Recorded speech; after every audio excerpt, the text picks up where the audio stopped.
Hello and welcome to another episode of PodcastDX, the show that brings you interviews with people just like you, whose lives were forever changed by a medical diagnosis. I'm Lita. I'm Ron. And I'm trying not to have a panic attack.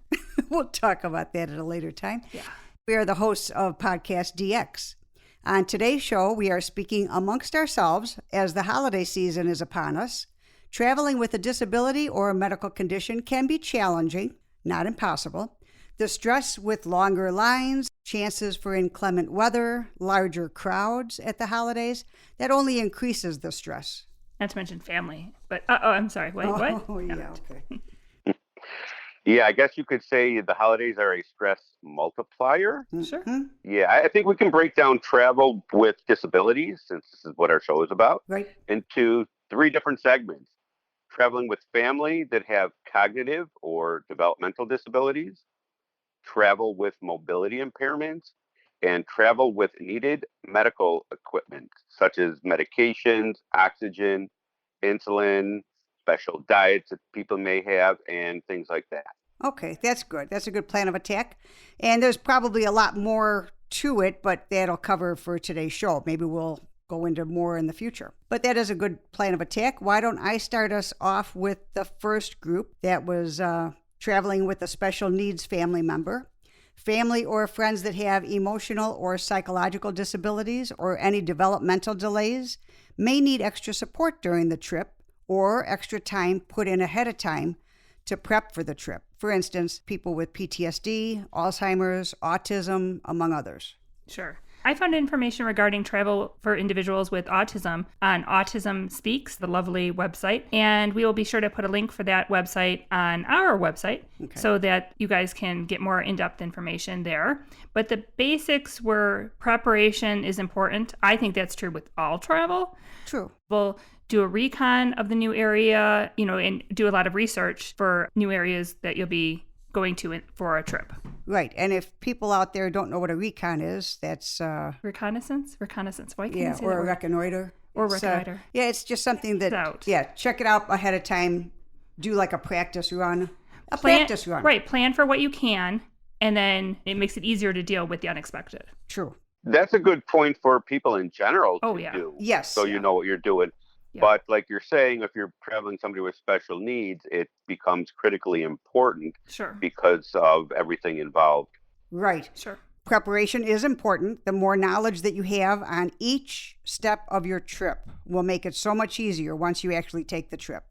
And there are blogs out there that might shed some light, so others that have similar situations, they share what they've learned ahead of time so that you can read the blogs and say, oh, I never thought about that particular part. And then, like, we recently took a trip, and it was very heartwarming to see that a family that had an adult son with pretty severe autism was trying to fly. Mm-hmm. And do you remember that? No. And they did weren't you with me? No, I don't think I was with you. Oh, they were doing... I'm always with you, Mom. They were doing they were actually doing a Practice. walk around. Yeah. I mean, no, it wasn't a practice because Oh. he was supposed to be on that flight. Okay. But the pilots let him come into the cockpit. Okay. The stewardess let him go up and down the aisle several times. And you could see by his hand wringing that this was not going to be a fun experience for him. But they tried everything that they could do to make it comfortable for him. And at the end, he just could not do it. And he got off the plane with another family member, and they said, we're driving, we'll meet you wherever. Well, that's good. I'm glad that they have a supportive family. And for example, you can visit the airport in the off season, so when it's not a holiday season and people are really crazy. Yeah, packed in like sardines.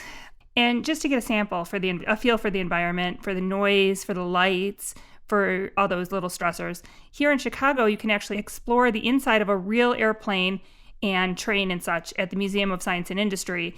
That might be good also to practice if you have a service animal, to practice them loading and unloading, and just to hear the sights and the sounds. They have the sounds of the airplane taking off and everything, just to kind of get yourself acclimated to that. There's also a train and other forms of locomotion there at the museum. So if there's something comparable by you, I would definitely take advantage of that.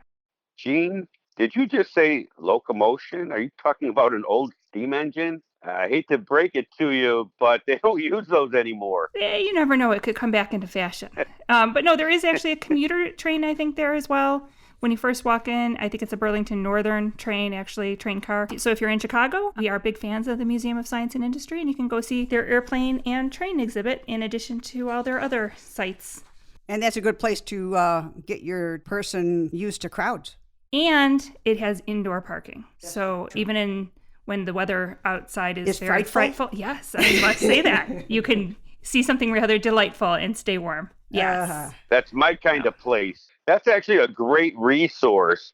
Well, at least if you're in Chicago. Sorry about that, folks. But yeah, if you get an opportunity, check things like that out. I wonder if airports have programs in place for easing fears for people that have anxiety. Well, my other daughter, Kim, she treats her anxiety at the bar before flying. I wonder if that's why they have bars at the airports. Oh. She's very claustrophobic. Yeah. I mean, it's not the fear of flying, but she's very claustrophobic. So you get in an airplane and she feels like she's being suffocated. Yeah. Gotcha. And preparation, making sure that when you make your reservations that they know that you may need extra assistance. You can go online to the TSA website and sign up for their pre-check, and that might expedite things and make things a little bit simpler. Make sure all family members get that same check done, because otherwise you're all going through the standard line. It'll make the security screening a little bit easier. You can also print a little card on the TSA website. They have a little PDF you can print out and hand it to the person that's going to be conducting your your screening Yes, at the airport, screening, yeah. so that they know that you have special needs. I know I have one for my head, neck, shoulder, knees and toes.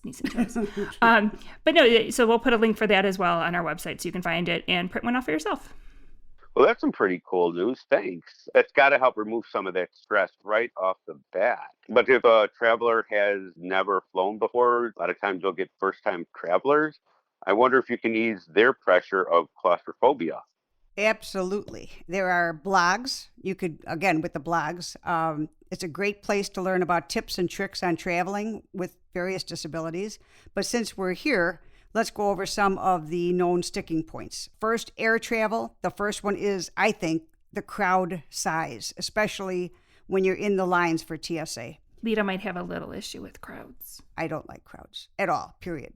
Zip, nada. Yeah. I'm with you. Yeah.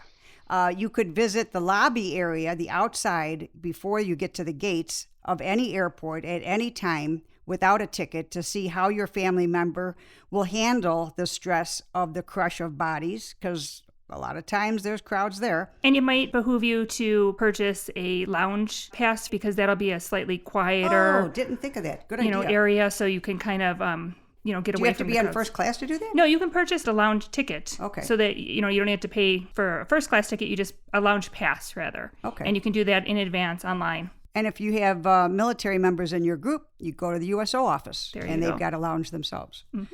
You absolutely should have an ID alert bracelet on a younger child's wrist, giving the disability and contact phone number for the parent or guardian in case you get separated. In addition, caregivers should also have a medical alert bracelet saying, I'm a caregiver, so that if something should happen to the caregiver, people will know. That's true. I could imagine that happening. Noise canceling headphones reduce the stress of excessive noise distraction. A lot of times people with autism can't handle the excess noise. I can't handle the excess noise. True. Yeah. No matter what age you are, from a child to an older adult, you can request a wheelchair that might dramatically decrease the problems that you have moving through the airport. The wheelchair allows them to focus, let's say if it's a child, on a handheld game or other electronic device rather than concentrating on the crowd around them. It makes it easier so that you know you're not going to lose sight of them. That's really a big benefit. And it might make it easier to get through the TSA. And you could also, if you have a stroller, you could use a stroller, but then you will have to check it at the gate. Right. Yes. The next sticking point, besides the crowds outside, is, of course, the TSA. Yeah. If there are any metal implants or devices that might set off an alarm, make sure that you have documentation from your doctor to help ease that screening. If your family member doesn't like to be touched or approached by strangers, perhaps you can do a sample screening at the doctor's office ahead of time Have the doctor pretend to have a wand so that they know what to expect, because you can't really get away from a safety screening. You just have to get the person aware of it. And sometimes that's all it takes to get the anxiety calmed down. Be advised that TSA... Okay, I just want to point out, do you not hear that? I heard them. Okay, all right. We're hurrying up. Our house might be catching fire.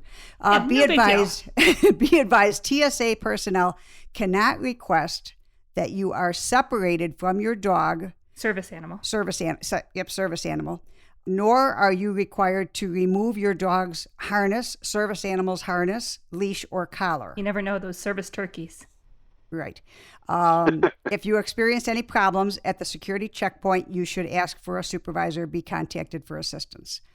Actually, traveling with a service animal could be a whole podcast by itself, so we might do that, but we'll add links to our website for more information regarding travel with service animals at this time. That sounds good. And my biggest problem with traveling is mobility. It used to be much worse because I could hardly move and I had to use a wheelchair because I also tend to fall over and black out. But now that I can walk with support, I love my hiking stick or trekking poles, and I use them. I find that they're more convenient and comfortable than my walker. But I still request a wheelchair anytime I'm going to be moving through an airport because I don't want to black out in an airport and delay my trip. And I get a wheelchair because too much walking really puts pressure on my lower back, and then it screws up the whole trip because I'm in pain the rest of the time. Right. And I have a travel wheelchair from Karma. It's my all-time favorite go-to wheelchair because it folds up completely. It's very lightweight and it fits into a bag. So like a suitcase, like a soft bag a soft-sided suitcase. So I can actually take that through the airport with me, and it gives me head and neck support. And then it can be checked at the gate or it can be checked as luggage. I have had problems, and I'm sure anyone who's checked a wheelchair, a stroller, or something similar has had issues with damage and breakage. And I think it's very important that that suitcase completely covers all the pieces, and if it can, pad and support them so that when the baggage is being loaded and unloaded, it doesn't get damaged. And if you have a battery for your power wheelchair, the FAA requires that you transport that properly. Most batteries are going to be compliant, but just make sure in advance that you check that out. And we'll actually post another link for that on our website and review the restrictions and helpful tips and hints for traveling with accessories like wheelchairs. Okay. I think our resource page is going to have a lot of links. Yeah. I think we should also touch on vision impaired travelers. I know we didn't talk about it, but I know whenever I travel with my mom, for instance, Genevieve, she did a podcast with us earlier in the season on glaucoma. Right. I have to hand on her elbow because the glaucoma makes it hard for her to see when moving between bright light to dim light areas and vice versa. Also, she has no peripheral vision, so it's impossible for her to see people or carts and luggage coming at her from the sides. We have to keep her safe. So if a person has been completely visually impaired for a number of years, they may know how to get around with a service animal and a cane, but traveling with those who have recently lost vision or some of their vision, this will be new, possibly scary, and family or friends just need to realize that it's difficult to lose that mobility, and it may be challenging to slow them down to a safe speed and keep them from dangers that they don't see coming. Simple communication before leaving on your trip should help. Yeah, and make sure you take the time and are patient with everybody because it can be stressful for everyone. And that's why we're doing this, to try to relieve that stress. And I can add that traveling with a migraine, I tend to close my eyes when there's bright light because that can be really excruciating or bring a migraine on.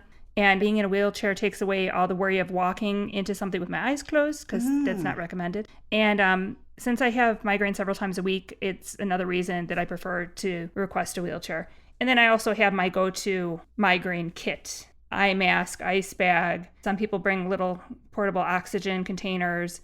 I make sure I have my preventative medication and my emergency medication and everything in my carry-on and things of that nature.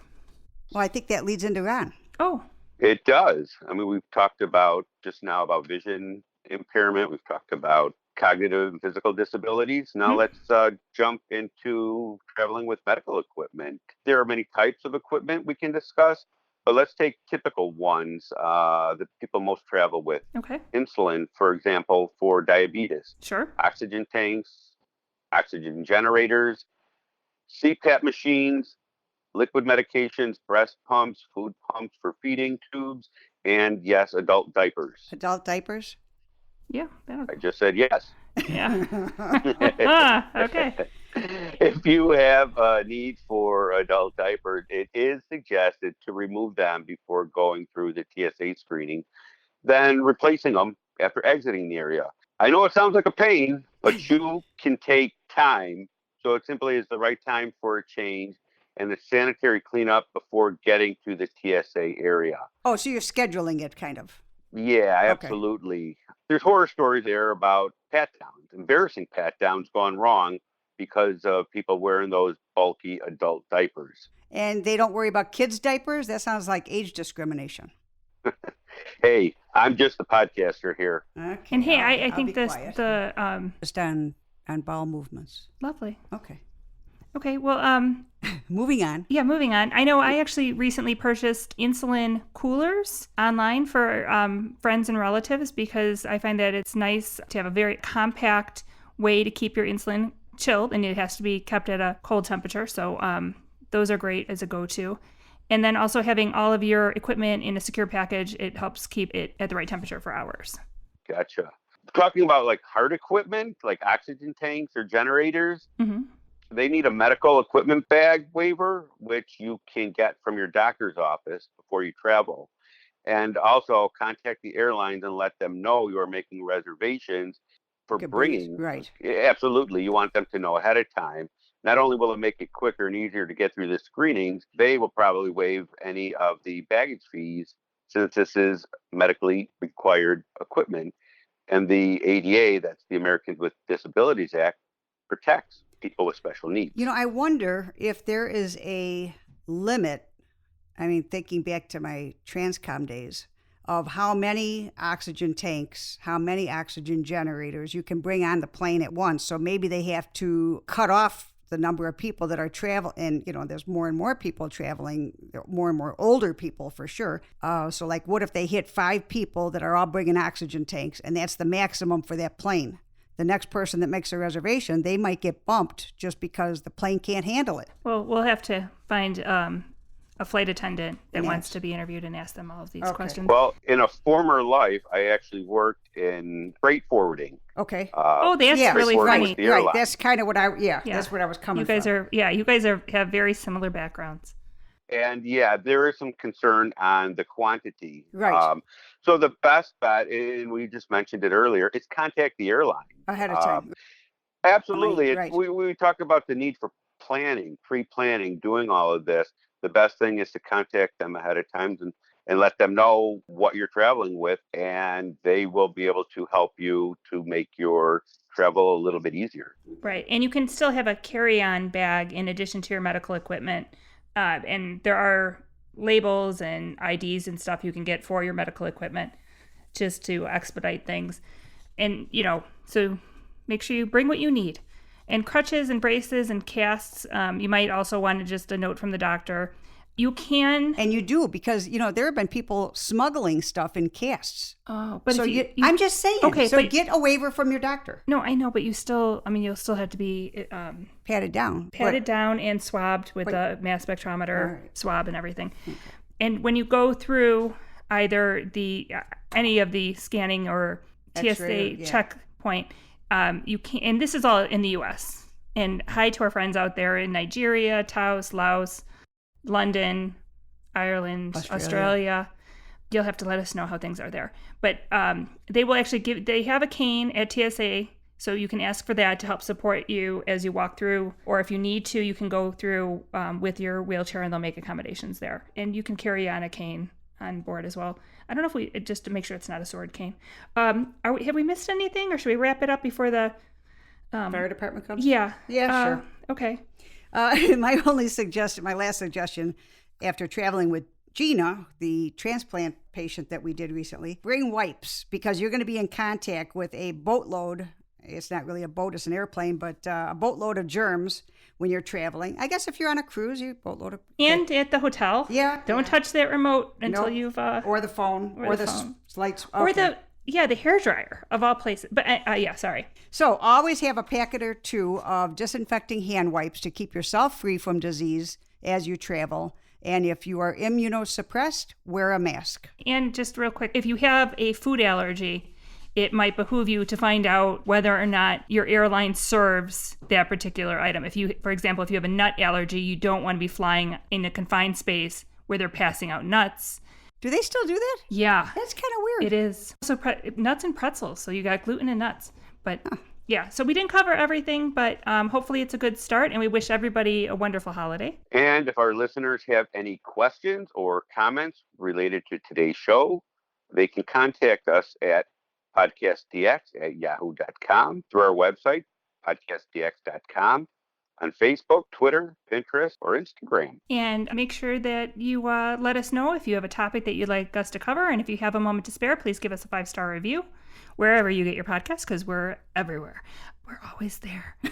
As always, please keep in mind that this podcast is not intended to be a substitute for professional medical advice, diagnosis, or treatment. Always seek the advice of your physician or qualified healthcare provider with any questions you may have regarding a medical condition or treatment and before undertaking a new healthcare regime. And never disregard professional medical advice or delay in seeking it because of something you have heard on this podcast.